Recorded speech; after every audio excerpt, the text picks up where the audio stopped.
What is it about children playing that inspires in us a sense of hope? How do we bring back that sense of hope, and how do we make it real? The answer for our time may well be to put in place a new model for the Middle East and beyond, a green industrial zone in a place like Gaza. A model of this sort will inspire a sense of hope and deliver on that promise with jobs. It will be a very special place where Jews, Christians, and Muslims show up to work on a daily basis and use state-of-the-art research and technology to address issues endemic to the region, such as clean water, food production, healthcare, and green energy. A place where 100 companies produce green goods which can change the world. Where a vocational school teaches skills to a young generation that is hungry for its place at the table. Where budding entrepreneurs, men and women alike, receive the financial support they need to get started, and where women are provided financing to run their own businesses. Where a green tech incubator nourishes game-changing ideas and allows natural-born leaders to launch new and sustainable businesses. Where new and affordable housing is available to our employees. Where a community of artists helps to inculcate and sustain a culture of tolerance. At a time when the whole world is looking for answers on the economy, on the environment, and on extremism, what begins as a single solitary project could well blossom into a movement for change.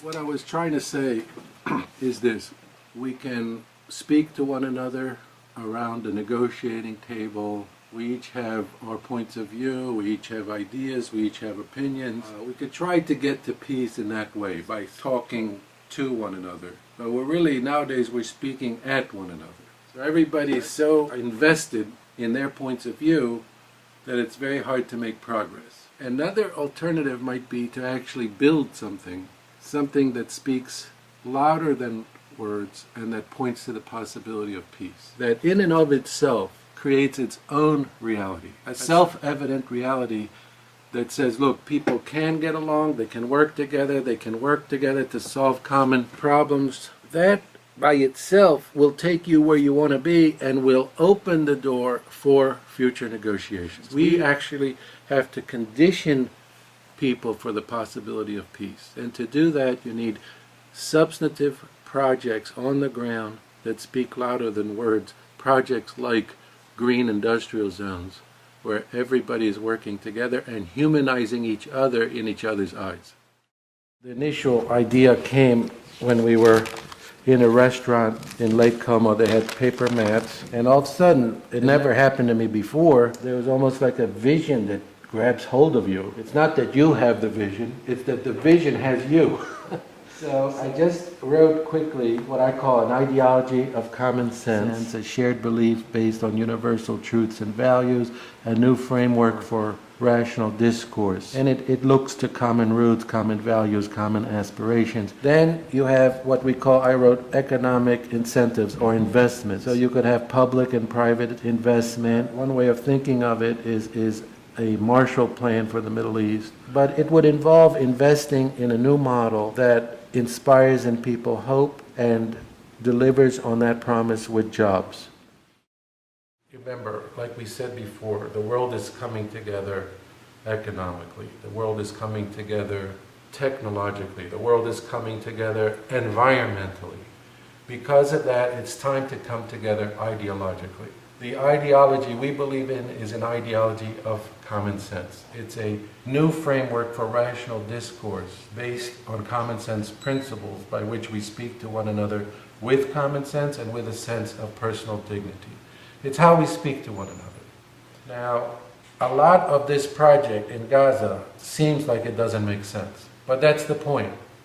We want to create the most counterintuitive project imaginable to give life to what we intuitively know to be true. That at our core, we are all basically the same, and we share the same aspirations. And we think it's time, before time runs out, to give some semblance of reality to those shared aspirations.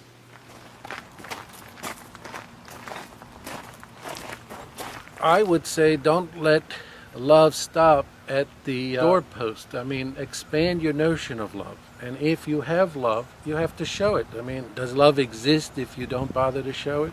So if people around the world are hungry, you would show your love either by feeding them or teaching them how to feed themselves. If you have a love for your backyard, then expand that to a love of the world and make it more sustainable.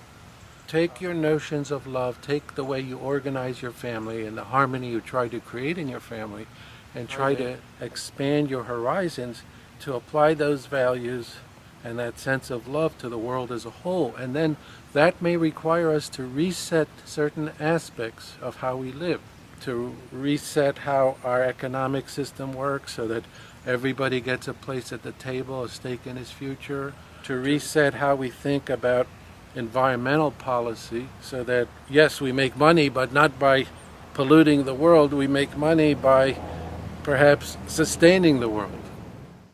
We're getting close to the impossible, but we're still within the realm of possibility. Impossible in the sense that people say, well, how are you going to turn the Middle East around? There might be a lot of competing ideologies. There might be a lot of people who are not interested in seeing the Middle East move in this direction. Fine.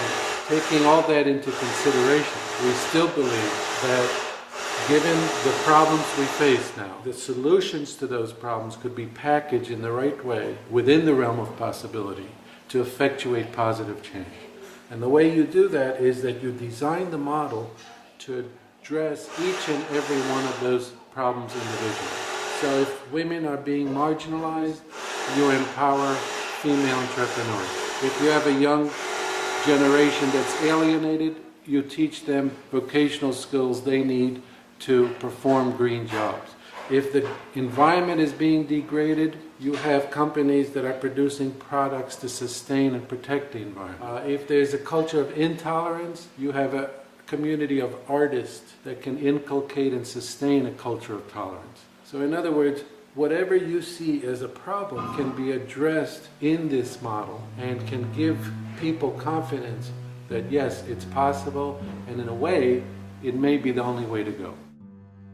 The model for the Middle East, and for the world at large for that matter, is a model of hope, but hope that is made real with jobs.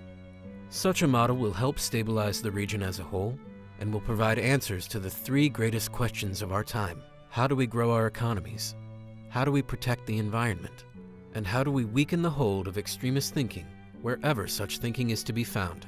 The model that is being put on the table, a green industrial zone in a place like Gaza, is a model that creates its own reality, that speaks louder than words, and that gives everyone on Earth a place at the table, a stake in his or her own future. Simply put, it is a model that is universal in its scope. Why not use oil profits to generate green profits? Why not prove that under the right circumstances, people of all backgrounds can work together in common purpose toward a brighter future? Why not use common sense to cut through some of the nonsense we see swirling around us? A model of this sort will resonate with hope and will attract worldwide attention and additional investment dollars so as to allow for replication in a bid to reclaim a sense of dignity and pride for the people of the region. We need your help, your advice, and your contacts. We welcome you to join us as equal partners to make real what is still only a dream.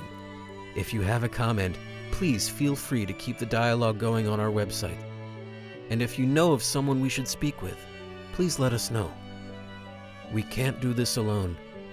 The beauty is that everyone, including you, has a role to play, a place at the table. Some may say that this is just wishful thinking, but considering the alternatives, this may well be the time, before time runs out, to dream the impossible and to make the impossible come true.